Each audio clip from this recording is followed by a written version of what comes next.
Señoras y señores, muy buenas tardes. Gracias por acompañarnos una vez más en Retos y Desafíos.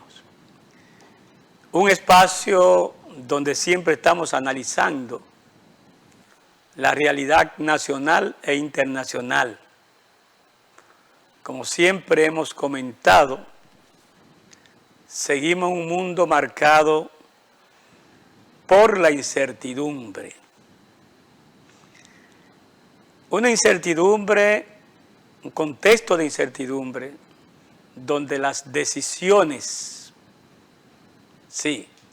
donde las decisiones que se toman tanto en el ámbito público como en el ámbito privado versan sobre temas espectaculares que le plantean a uno la necesidad de mirar un poco más lejos y decir qué está gobernando al mundo en estos momentos. Un mundo donde parecería que mandan fuerzas materiales, pero donde existen otros poderes fuera de la voluntad humana que limitan los espacios. Hoy en nuestro programa Retos y Desafíos, tanto con la compañía de DICLA como un servidor, desde sus hogares o en cualquier punto del país o del exterior, tenemos la oportunidad de abordar temas muy trascendentes.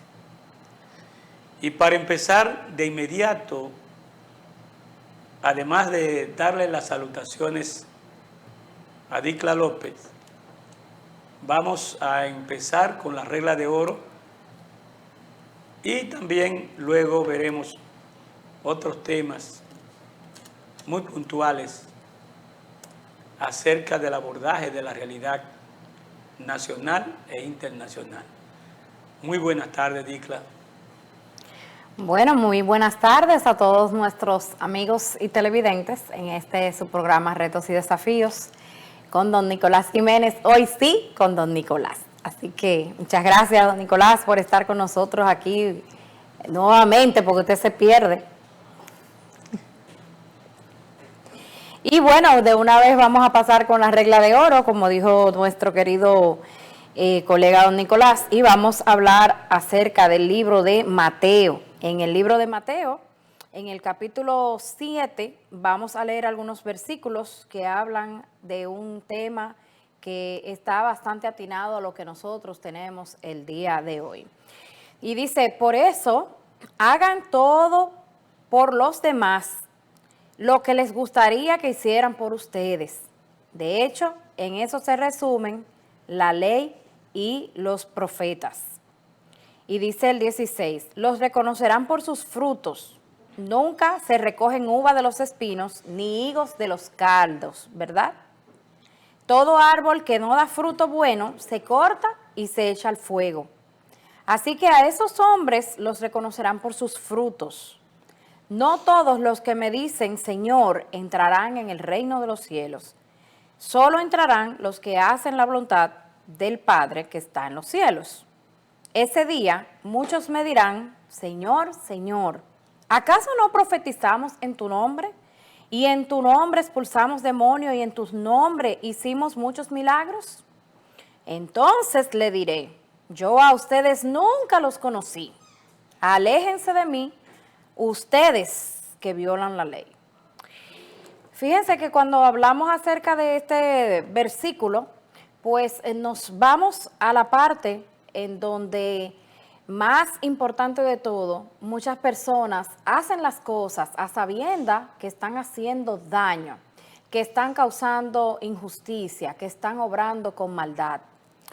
Y sin embargo, que es lo que más se ve a diario, exigen perdón, exigen redención y creen que con sencillamente decir lo siento, ya las cosas están saldadas. Esto pasa mucho en el tema de la política, en el tema de la sociedad en general, Y sobre todo vemos muchísimas personas que cometen actos de corrupción, actos delictivos y hacen daño a otras personas.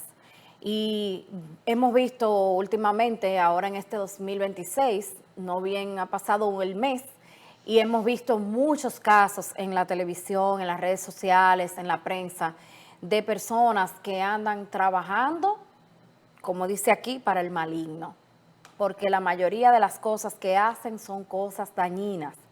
Entonces, una de las cosas importantes que muestra al final, en el versículo 23, es cuando Dios dice, o cuando Jesús dice, pero entonces les diré, nunca los conocí. Yo a ustedes nunca los conocí.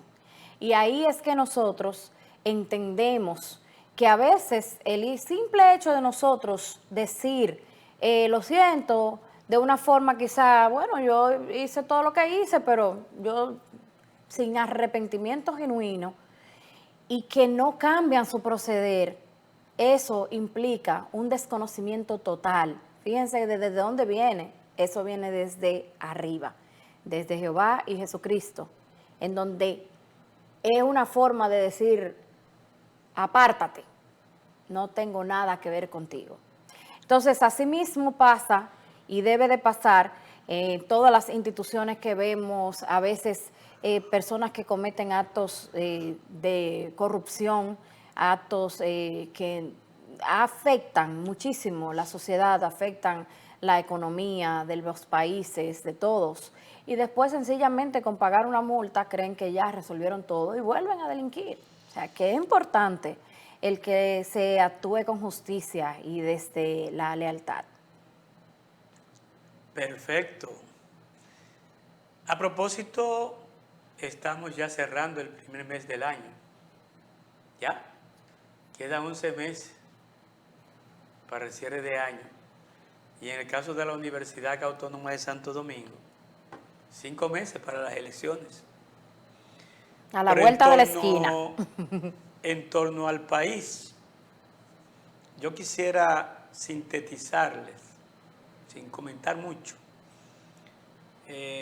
4 desafíos, 5 desafíos principales que tanto las autoridades públicas como las autoridades privadas, así como todo el pueblo dominicano, debe darle seguimiento. Fíjense que la inflación en el 25 cerró en 4.95. Las autoridades monetarias han puesto en su meta un mínimo de inflación de 3% y un máximo de 5%. Y todo el mundo diría, hasta yo también, bueno, estamos dentro de la meta inflacionaria. Pero sobre eso yo quiero hacer 2 reflexiones. La primera reflexión es que sí estamos dentro de la meta inflacionaria, pero ya llegando al extremo superior.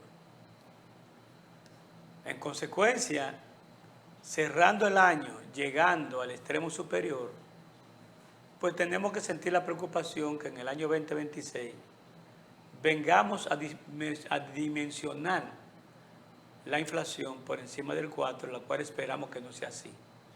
Ni tampoco son mis proyecciones, es solo expresando la preocupación. El segundo punto que tiene que servir de reflexión es que como quiera es inflación. Como quiera es inflación. Sea un 1%, sea un 2%, sea un 3%, o en este caso 4.95%, es inflación. Y si se ha dado un proceso inflacionario, aún dentro de las metas, lo cierto es que a alguien está afectando, ya que la forma en cómo la inflación se expresa es en el encarecimiento de los bienes y servicios que se ofertan en la sociedad. Entonces, no hay duda que el que compra bienes y servicios, aún con la inflación dentro de la meta, está comprando los bienes y servicios más caros. Y en el caso de la canasta básica, pues se expresa en un mayor nivel de costo de la vida. Y cuando tú dices, bueno, mira, si en diciembre del año 2024 el costo de la vida, la canasta como tal, fue de X y ahora subió 1,000 y pico de pesos, el que no recibió un ingreso adicional por encima de ese monto, pues lógicamente sus salarios reales, sus ingresos reales han disminuido su capacidad para comprar y ha tenido que utilizar más ingresos o más de los ingresos que tiene para satisfacer sus necesidades fundamentales. Se ha empobrecido. Alguien tiene que ganar. Bueno, si la inflación sube, se paga más ITEVIS, pues el Estado gana. ¿Me equivoco? Aunque él pierda por vía del gasto público porque le sale más costoso, ¿verdad? Todo lo que tiene que ver con inversión pública y compra de bienes y suministros. No hay duda que eso lo entendemos. Y preguntamos, ¿pero quién más gana? O claro, cuando tú estableces el precio de una mercancía, establece un margen comercial.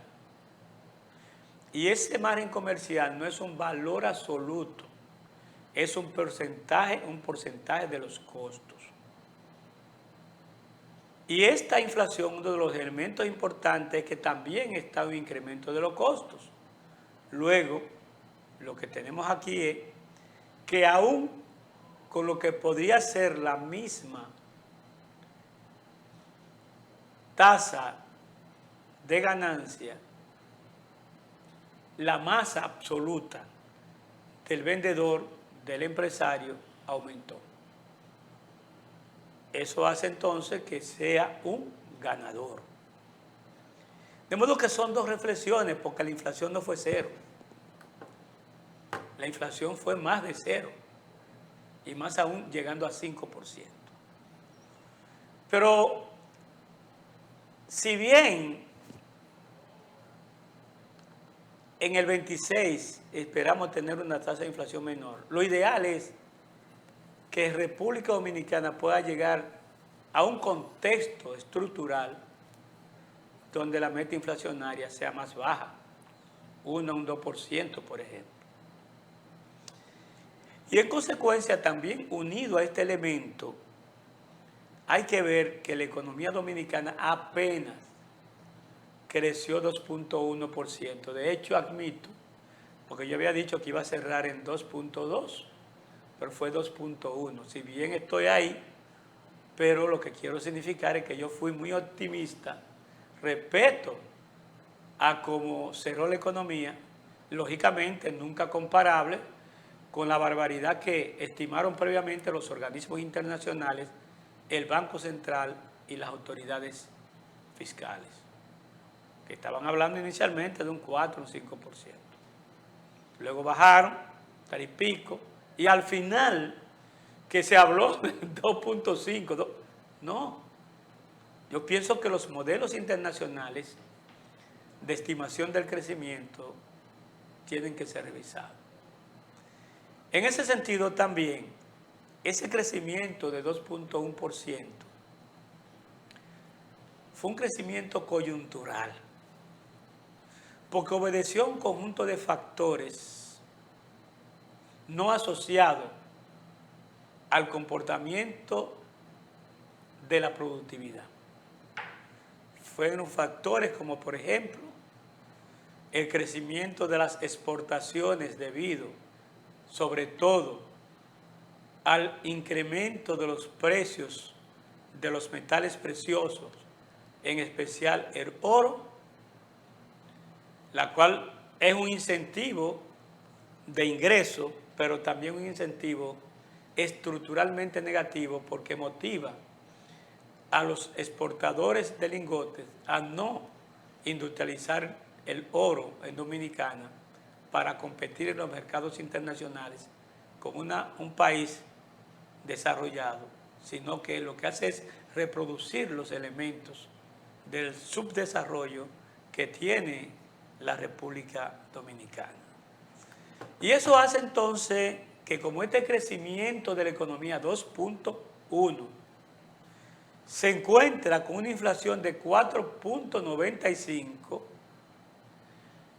y considerando que es el PIB expresado en ingreso nacional que se distribuye en trabajadores, empresarios y el propio Estado, pues lógicamente nos lleva a la conclusión de que ese crecimiento real de la economía, cuando lo vemos como ingresos que perciben cada uno de los dominicanos, se da un contexto de menores oportunidades de bienestar, pero además de menor dinamismo para generar un ingreso más humano y más saludable.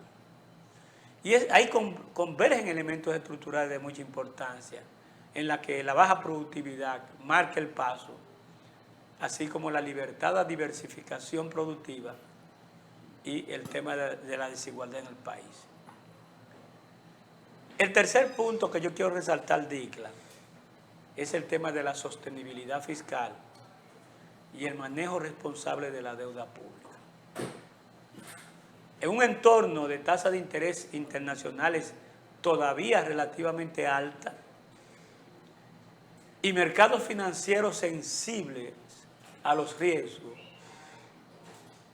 la política fiscal debe evitar que surjan señales de inconsistencias que puedan elevar el costo financiero de los bonos soberanos. De ahí entonces que obligatoriamente el gobierno, gracias a Dios que lo ha estado haciendo, debe continuar manejándose con una política macroeconómica y una política prudencial que garantice la calidad de las instituciones. Pero por eso entonces a esto hay que sumarles los desafíos del fortalecimiento institucional, que es un factor transversal. La credibilidad sobre el Banco Central, la cual entendemos que el Banco Central les conviene someter a revisión algunos modelos, por lo que dije inicialmente. En el 2026 la República Dominicana no competirá solo por tasa de crecimiento, sino por confianza. Necesitamos seguir fortaleciendo la confianza, porque sin instituciones sólidas, incluso los logros macroeconómicos más destacados pueden volverse vulnerables. Y el último elemento que quiero resaltar antes de pasar a DICLA es que la economía dominicana enfrenta el desafío de reducir la informalidad y ampliar la inclusión financiera, pero además de las transformaciones productivas que están en espera. Es un marco también de lucha contra el tema de la desigualdad y la inequidad que existe en la República Dominicana, así como el adecuado manejo que tanto el sector público como el sector privado tienen que hacer de los ingresos que reciben. Vamos a escuchar un poco a DICLA respecto a sus comentarios. Bueno, efectivamente, nosotros estamos enfrentando unos desafíos y retos, como mismo se llama nuestro programa, Retos y Desafíos en la República Dominicana, para poder llegar a superar el resultado de este 2025, que no fue lo que realmente se esperaba. Pero imagínese, don Nicolás, cuando hablamos de que cerca del 24% de los ingresos fiscales que se recaudan todos los meses y durante todo el año se destinan al pago de los intereses y las comisiones de esas deudas que rondan aproximadamente el 60% del PIB del país, ¿cómo podría avanzar, qué reto tan enorme tiene, y como usted mencionó al final de su comentario, un reto muy importante, un desafío para minimizar la informalidad de los sectores, de las empresas, instituciones que hay demasiadas. Pero, sin embargo, nos preguntamos si esa cantidad de deuda que tenemos se podría hacer o se podría buscar la manera de que no solamente se pagara con la parte destinada de lo que se recauda de los ingresos fiscales, sino buscar quizás otra estrategia, porque realmente con la capacidad que tenemos y independientemente de que se sigan subiendo los impuestos, que entiendo que al subir los impuestos lo que hace es que se reduce más todavía la posibilidad de que muchas empresas se mantengan o se pongan las pilas con el tema de mantener algo transparente, ¿verdad? Y al final, pues, va a crecer la corrupción administrativa y también la desinformalidad, ¿verdad? De los pequeños negocios, porque es que imagínense. O la informalidad en este caso. La informalidad, exactamente, esa es la palabra. De los pequeños negocios, porque es que hay muchas de las empresas pequeñas que ahora mismo, con la carga de impuestos que están teniendo, muchas van a quebrar y muchas van a preferir seguir trabajando como freelancer o como haciendo lo que están haciendo ahora de ser en las redes sociales y influencer y ese tipo de cosas antes que formalizar una empresa. Imagínense ahora con los nuevos impuestos que subieron de los residuos sólidos, en donde una empresa que gana 30 millones, desde 30 millones, no que gana, no, que factura, porque si fuera ganancia fuera otra cosa, que factura desde 30 millones hasta 150 millones. Entonces se está poniendo una empresa de 30 millones de facturación al equipararla a una empresa de 100 millones o de 150 millones. Creo que no se está trabajando de una forma justa, porque en definitiva, esa empresa que factura 150 o 100 millones nunca va a tener la misma capacidad que una empresa de 30 millones para pagar 155,000 pesos de residuos sólidos de impuestos.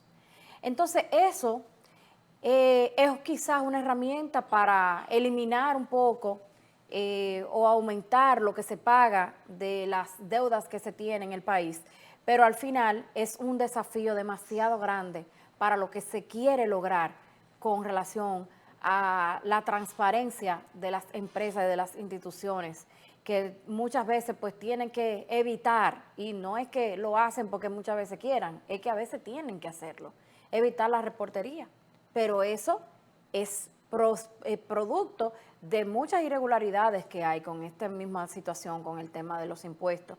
Y eso evita también esa cantidad del 24% que se destina al pago de deudas, intereses, comisiones, también evita que ese dinero que se recauda se invierta en salud, se invierta en educación, se invierta en el país, en cosas que realmente es para lo que se destinan o se deben de destinar los fondos que se recaudan de los impuestos. Otra de las cosas que, como usted mencionó, la necesidad de tener reglas claras y de traer inversiones al país, inversiones privadas más que todo.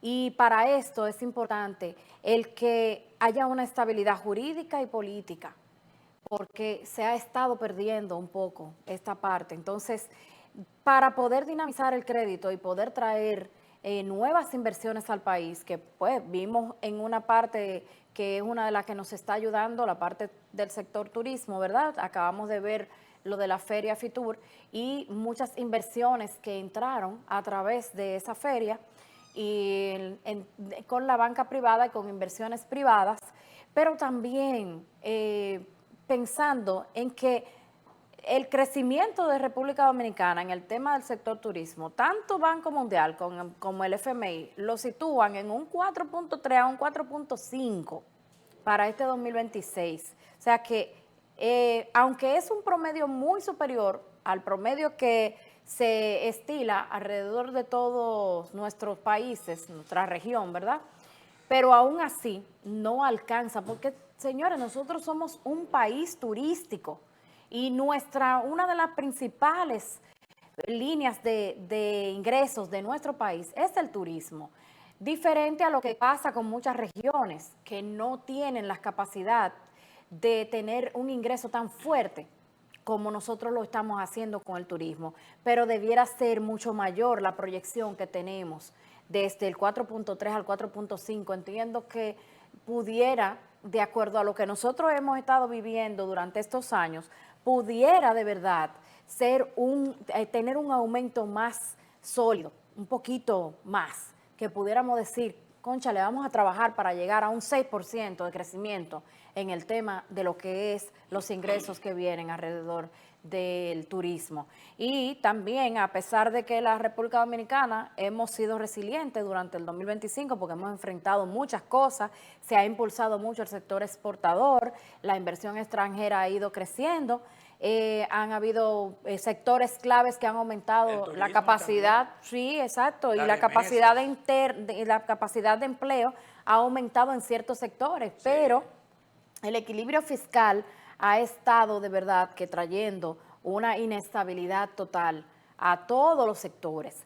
Y eso es lo que debería de la República Dominicana centrarse en trabajar en esas partes para que puedan tener un mejor o podamos tener un mejor resultado para este 2026. Y es así, y un poquito saliéndonos del país. Yo me he estado preguntando en estos días, nos hemos estado preguntando en estos días, ¿quién está gobernando el mundo? Y esto me llegó porque uno que es economista, mercadólogo, demás, ha leído bastante y los padres del marketing, los padres de la economía y el tema del mercado, el keynesianismo, el tema del Estado. Y uno pregunta, ¿es el mercado que gobierna la economía? ¿Es el Estado que gobierna la economía en estos momentos? Y esto yo lo digo porque cuando observamos guerras, sanciones, tensiones comerciales, controles tecnológicos, innovación, inteligencia artificial, decisiones estratégicas de los gobiernos, de las empresas, uno dice, estos son los poderes que imponen el rumbo de gobernación del mundo. Y es un tema en el que uno tiene que sentarse a conversar en estos momentos. Es decir, ¿quién manda realmente al mundo de hoy? Geopolítica, mercados, poder, ¿quién? Como ustedes saben, durante años se ha repetido de manera persistente que en el mundo contemporáneo lo mandan los mercados. Muchos autores han abordado esos temas. Pero más recientemente, a la luz de las tensiones geopolíticas, a la luz de los conflictos armados, las sanciones económicas y ese error activo de los Estados Unidos en la definición de reglas estratégicas, uno tiene que decirse, las apreciaciones existentes son correctas. Y es que la clave para entender quién manda hoy no está en identificar un actor único, sino en comprender cómo se estructura, repito, en comprender cómo se estructura el sistema de poder. Sí, un sistema de poder donde interactúan gobiernos, mercados y sociedades. Y es que la economía política global actual, en esa, el poder no se expresa solo como capacidad de imponer decisiones directas, no es así, sino como facultad de definir reglas de juego. Sí, reglas de juegos, establecer límites e incluso condiciones y moderar expectativas. Entonces, la pregunta a contestar para poder dar respuesta a la primera, pues lógicamente tiene que ser quién controla ese marco, porque quien controla ese marco es quien decide cada resultado y quien influye decisivamente en el conjunto de los resultados posibles. Los mercados cumplen una función específica y poderosa al mismo tiempo, ya que ahí se traducen decisiones políticas e instituciones o institucionales mediante mecanismos de precios, tasas, riesgos. Sí. Pero ellos no crean reglas. Ellos lo que hacen es reaccionar de manera inmediata, la mayoría de las veces, y de manera incluso implacable, condenando o reconociendo virtudes. Por ejemplo, cuando un gobierno anuncia una política fiscal inconsistente, o cuando se debilita el contrapeso de las instituciones, o cuando se incrementa la incertidumbre jurídica, el mercado no emite un comunicado. Los actores de mercado no emiten un comunicado. Ajustan sus rendimientos, exigen primas de riesgo más altas y restringen el acceso al financiamiento. Ese ajuste, lógicamente, suele ocurrir antes de que los efectos se manifiesten plenamente en la economía real. Y uno dice, ¿por qué? Porque estos funcionan en base a expectativas. Entonces, las decisiones en materia de seguridad, por ejemplo, en materia de comercio estratégico, tema tecnológico y todo lo que hemos visto desde hace un par de años para acá, dominando el mundo, también la ven los actores de mercado y reaccionan. Estados Unidos, por ejemplo, conserva una posición singular aún todavía, ya que Estados Unidos combina de manera simultánea tres palancas fundamentales. Óigame bien, Estados Unidos combina de manera simultánea tres palancas fundamentales. Y la pregunta sería, ¿cuáles son? Vamos a ver si se puede negar. ¿Poder militar? ¿Sí o no? Claro. Las alianzas, aún con los problemas que se han dado, todavía se conservan las alianzas, bajo fricciones, como el caso que se ha dado en la OTAN y con la Unión Europea. Poder financiero y monetario, e incluso es el alimentador del mundo en materia de la liquidez. Todavía con el dólar, sin el dólar no se puede hacer muchas cosas en el mundo, pero también tiene un gran poder tecnológico y regulatorio. Están así que las normas norteamericanas se cumplen, o hay que cumplir en todo el mundo, si no vienen sanciones en el plano financiero. Tú, para, por ejemplo, exportar cualquier bien a Estados Unidos, tienes que cumplir con sus normas. Esas normas, entonces, para cumplirse, pues también te van a tener que aplicarse a los países.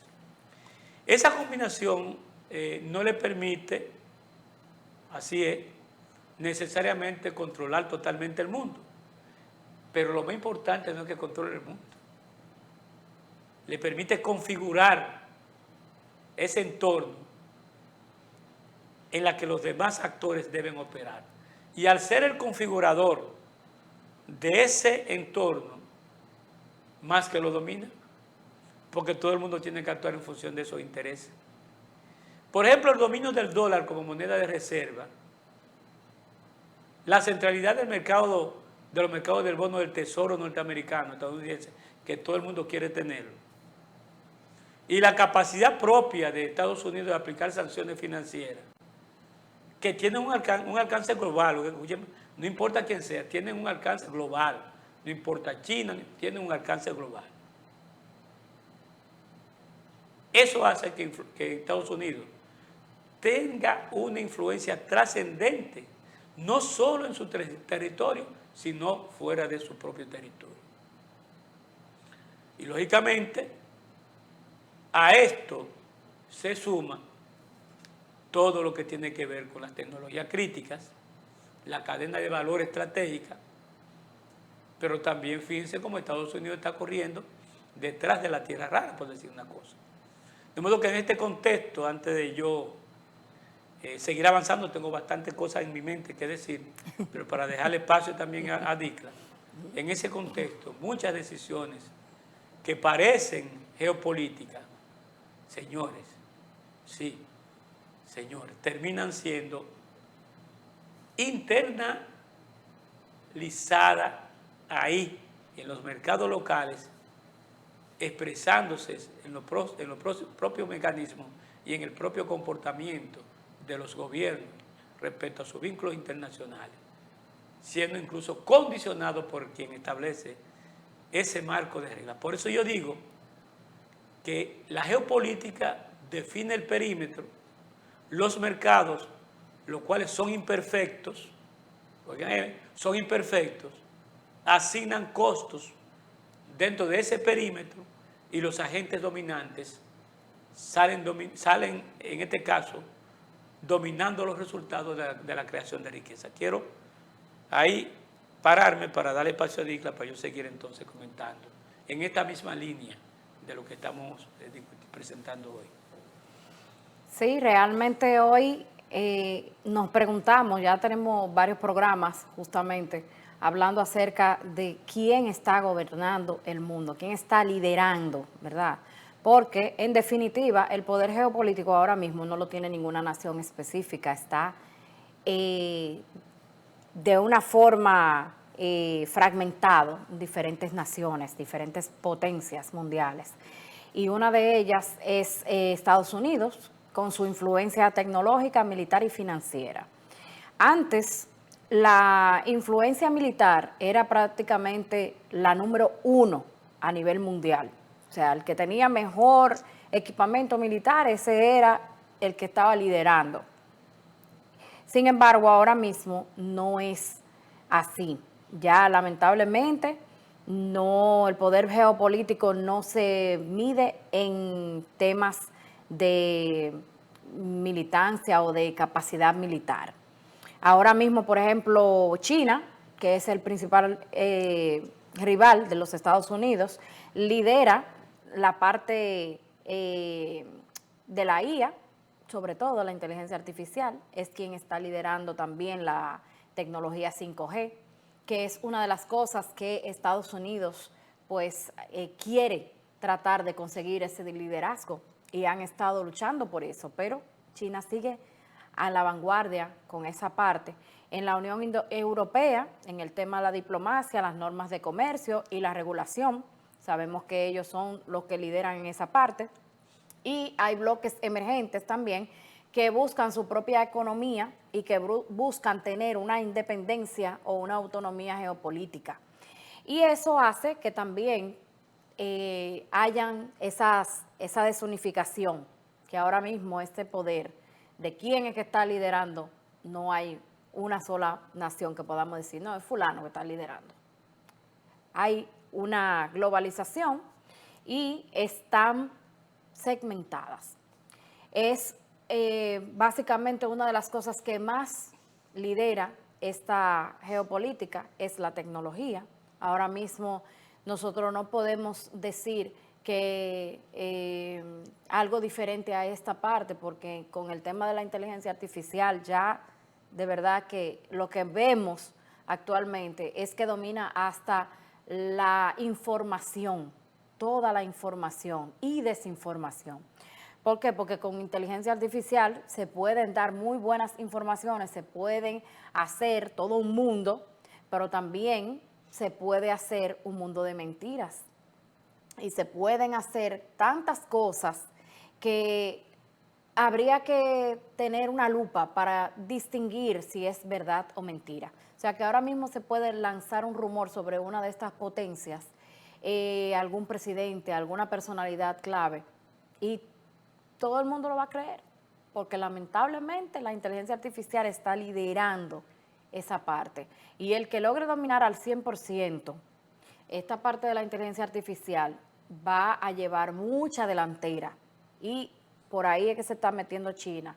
Entonces sabemos que esta realidad obliga a países como nosotros, de República Dominicana, a ser más estratégicos, a no quedarnos de forma reactiva, como que, sí, eso está pasando, pero vamos viendo. No, realmente tenemos que hacer algo y debemos ponernos en el flujo global, debemos montarnos en la carreta que está hacia la tecnología sobre todo y los capitales internacionales. Eso es lo principal que nosotros debemos medir hoy en día. Una de estas potencias o de estas naciones que están dentro de lo que son llamados los bloques emergentes es El Salvador, y sabemos que ellos se están montando en la era digital totalmente. Y El Salvador es una nación que está abogando por su propia autonomía, por tener su propia geopolítica interna y por tener su independencia, su autonomía total, no dependiendo de nadie.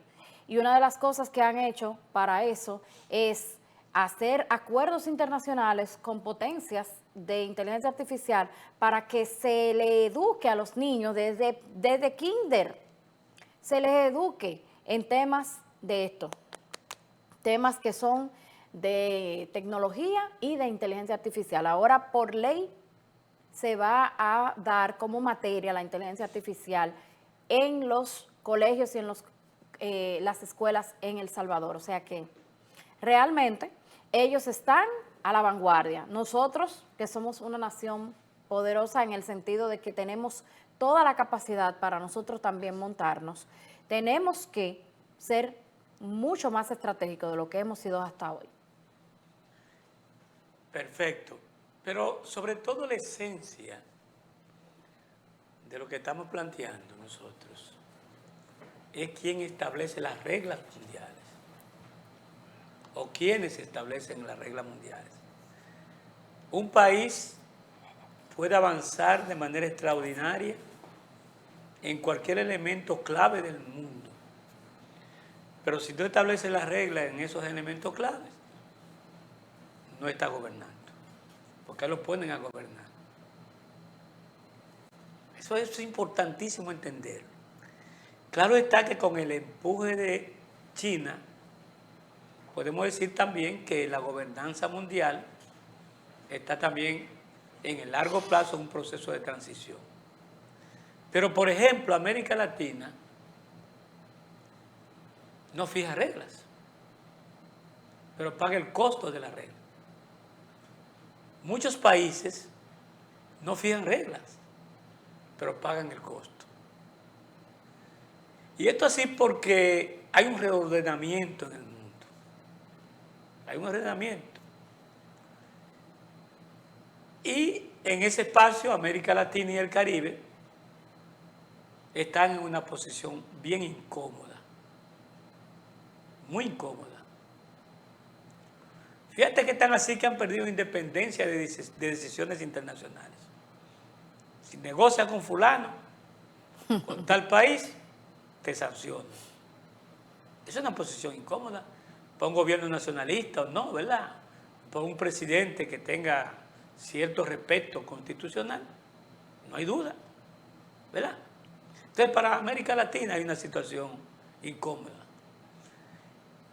Ellos no son protagonistas en las definiciones de las reglas del sistema internacional. Ellos pagan los costos, como dije.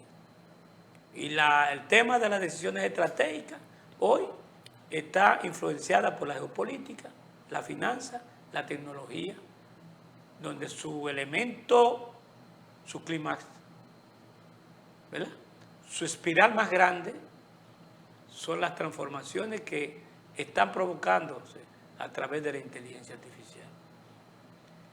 Y eso hace también que vivamos en un mundo que no controlamos.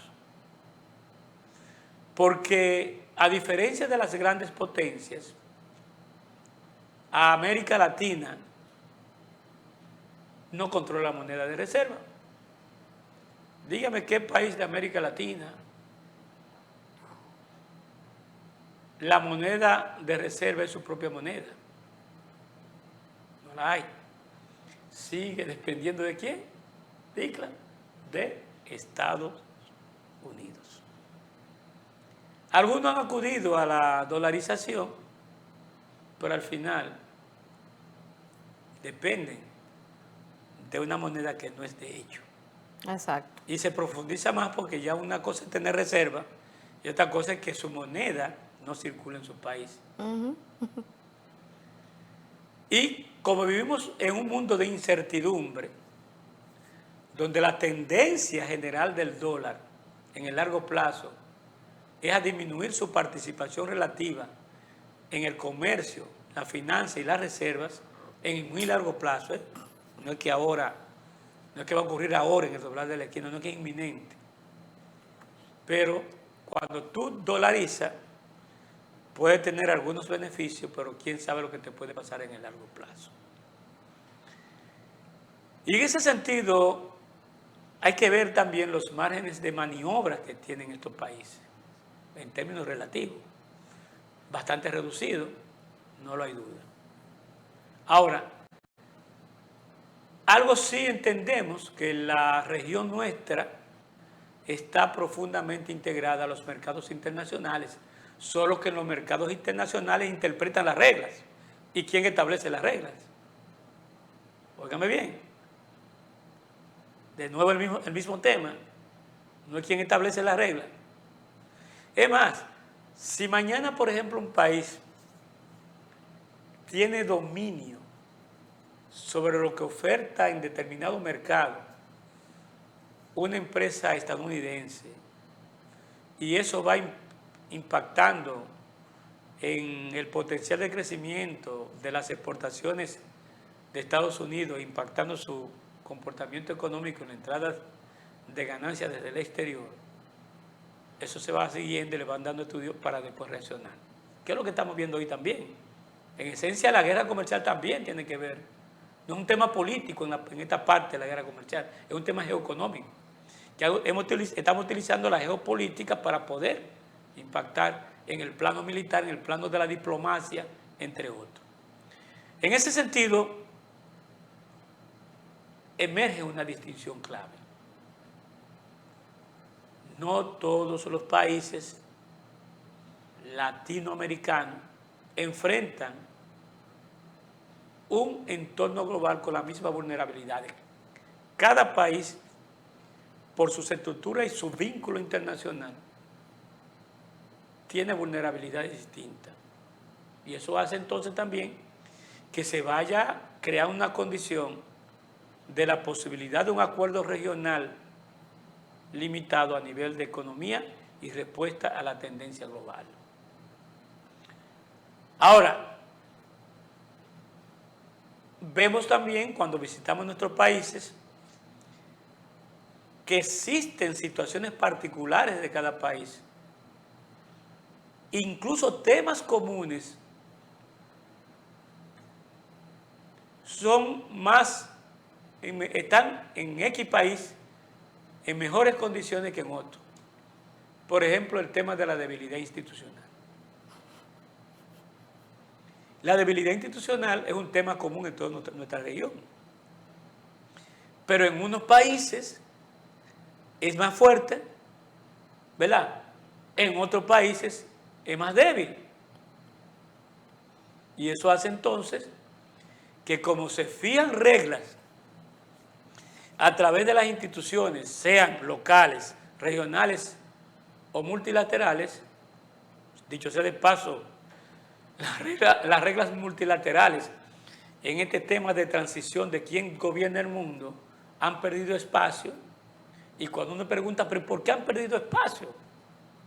Porque un país que establece reglas no la asume. Y si uno dice, si un país que es parte de la regla, que establece reglas, no asume las reglas existentes desde hace décadas, es porque se tiene un control importante en la creación de las reglas. Lo que quiero significar con esto es que siempre hay que estudiar quién crea las reglas y quién tiene que asumir. Eso es como la canción de José José, de que siempre es más fuerte quien impone su verdad. Ay, ay, ay. Y más débil el que tiene que callar. Sí, ¿verdad? Piénsalo. Sí. Usted tiene que opinar sobre eso. Es así. No, es así, sí. Y entonces, en el debate institucional es un tema central. Esa debilidad institucional tiene costos en nuestros países. Pero cuando tú lo ves desde el punto de vista de los riesgos, los países con mayores debilidades institucionales tienen más riesgo en ese ítem. Y se refleja en el global, en el riesgo país. De modo que no tener, pero además, ese riesgo, ojo a esto, como esa debilidad institucional se expresa en otros hechos, en otros acontecimientos como corrupción, soborno, regla no clara, ayúdeme a decirla, fraude, Sí. Un conjunto de cosas. Primero vemos dos acciones internacionales que nos van a atacar.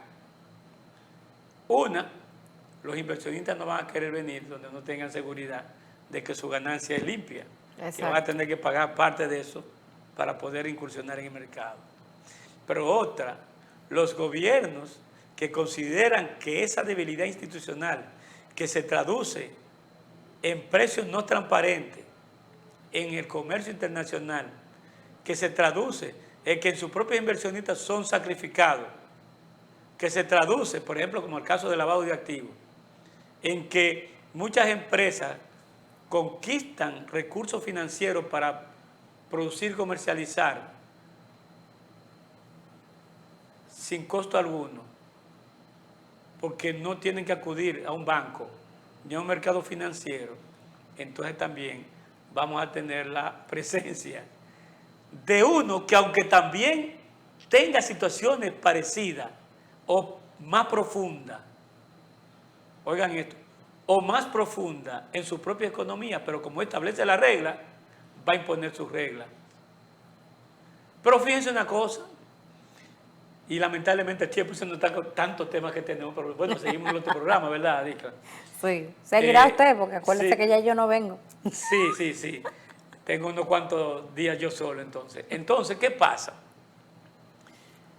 Los economistas, los mercadólogos, los administradores, todos los de las ciencias sociales que están vinculados con las actividades empresariales, sabemos que si un consumidor no compra el pan no se puede vender. Y si el pan no se puede vender, pues sencillamente la empresa no hace nada con producir porque va a perder su dinero. De modo que si en Estados Unidos se consume droga en grandes cantidades, pues el intermediario de la droga no puede vender. Si el intermediario de la droga no puede vender, pues no le puede comprar al productor de la droga. Si el productor de la droga no puede vender a través del intermediario, pues no puede producir droga. Pero como quien establece la regla es Estados Unidos, no ataca la demanda, sino ataca la oferta. Y viene al Caribe a bombardear cosas. Pero lamentablemente aquí tenemos que cerrar el el programa, y decirle a Adicla que le digamos adiós a todos los que nos siguen en su programa Retos y Desafíos. Así es, pues una vez más agradecemos la sintonía de todos ustedes con nosotros en el día de hoy y esperamos que tengan un buen fin de semana, que se cuiden del vórtice polar que viene, que vamos a tener unos climas muy buenos como los de Bogotá, Colombia, así que les deseamos feliz tarde. Gracias por sintonizarnos.